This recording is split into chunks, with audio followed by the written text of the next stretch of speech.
Move now! Brian's voice sliced through the murmurs of refugees. The first missile struck. A thunderous roar ripped across the desert camp. The shock wave slammed into him, knocking the air from his lungs. Dust and fire swallowed the world. Screams rose, chaos followed. People ran in every direction as the camp turned into an inferno. Brian didn't hesitate. His body moved before his mind caught up. He shoved through the crowd, dragging people away from the flames. Children, women, anyone he could reach.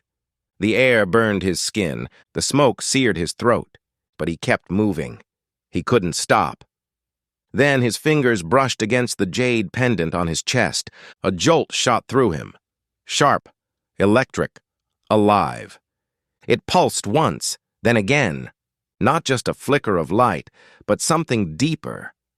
A vibration. A warning. The pendant had always been there, his anchor through every impossible mission. But today, it was different. It glowed with a heat that matched the terror in the air. Brian looked up. Another missile, cutting through the horizon. "Move! Move! Move!" he shouted, pushing people toward cover. The second blast hit closer. The ground buckled. Everything imploded in a storm of dust and screams. But the mission wasn't over. Somewhere beyond the rubble, a woman screamed, "My baby! My baby's still in there!"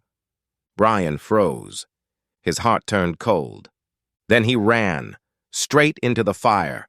Flames clawed at him. The smoke blinded his eyes, but the pendant guided him, pulsing like a living heartbeat, leading him through the chaos. He found the child, pinned beneath collapsed beams. The air was choking hot. The kitchen tent nearby was already on fire, gasoline dripping, waiting to explode. Brian lunged forward. He grabbed the boy, pulled hard, tore him free. The explosion came a second later. The blast hurled them both into the air. Instinct took over. He twisted mid-fall, shielding the child with his own body. The impact tore through his ribs, but he didn't let go. Silence followed. Then, nothing. The boy's chest didn't move. Brian dropped to his knees. His hands trembled as he started CPR. 1, 2, 3. Nothing. 4, 5. Still nothing. "Don't stop," the mother cried. 6, 7. A cough. A breath. The boy's chest rose. Relief swept through the air like wind after a storm. The mother's sobs broke the silence. Brian sat back, exhausted, smoke still rising around them. They were alive. He watched the woman cradle her son, and something inside him cracked.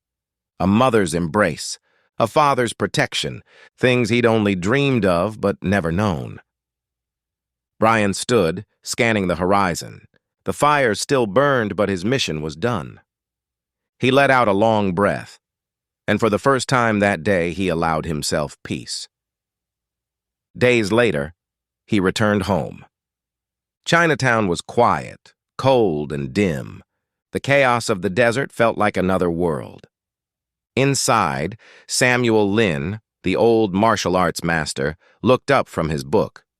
"You're back," Lin said. "I assume the mission's done." Brian nodded. "It's done."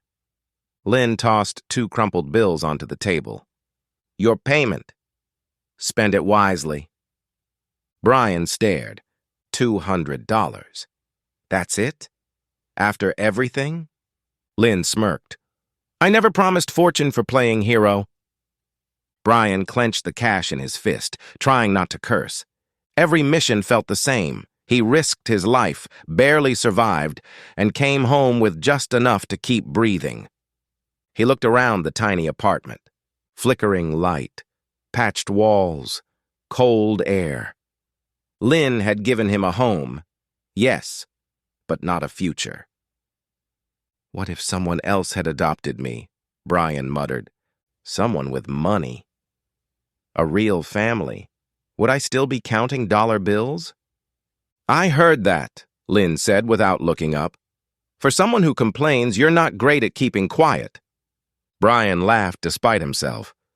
Hard not to when you make it this easy. Lynn grinned.